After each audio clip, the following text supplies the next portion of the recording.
Nelson Mandela's words have been read, analyzed, celebrated, and memorialized for decades. Massive poverty and obscene inequality are such terrible scourges of our times, times in which the world boasts breathtaking advances in science, technology, industry, and wealth accumulation, that they have to rank alongside slavery and apartheid as social evils. Millions of people in the world's poorest countries remain imprisoned, enslaved, and in chains. They are trapped in the prison of poverty. It is time to set them free. As long as poverty, injustice, and gross inequality persist in our world, none of us can truly rest. Remember that hope is a powerful weapon even when all else is lost. If calamities had the weight of physical objects, we should long have been crushed down, or else, we should by now have been hunchbacked, unsteady on our feet, and with faces full of gloom and utter despair. Yet my entire body throbs with life and is full of expectations. Each day brings a fresh stock of experiences and new dreams. It's a good thing to help a friend whenever you can, but individual acts of hospitality are not the answer. Those who want to wipe out poverty from the face of the earth must use other weapons other than kindness. I am convinced that floods of personal disaster can never drown a determined revolutionary, nor can the cumulus of misery that accompanies tragedy suffocate him. A good pen can also remind us of the happiest moments in our lives, bring noble ideas into our dens, our blood and our souls. It can turn tragedy into hope and victory. Like slavery and apartheid, poverty is not natural.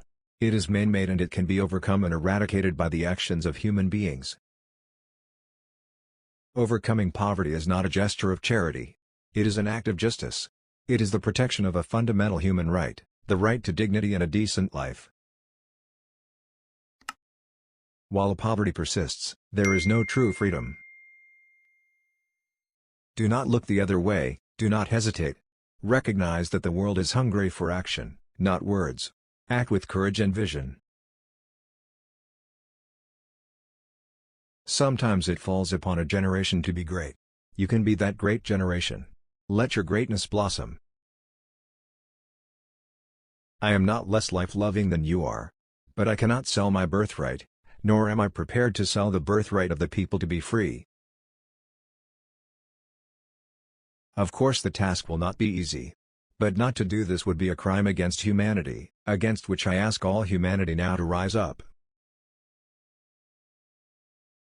The struggle is my life. I will continue fighting for freedom until the end of my days. Since my release, I have become more convinced than ever that the real makers of history are the ordinary men and women of our country. Their participation in every decision about the future is the only guarantee of true democracy and freedom. Education is the most powerful weapon which you can use to change the world. For to be free is not merely to cast off one's chains, but to live in a way that respects and enhances the freedom of others. I am fundamentally an optimist. Whether that comes from nature or nurture, I cannot say. Part of being optimistic is keeping one's head pointed toward the sun, one's feet moving forward.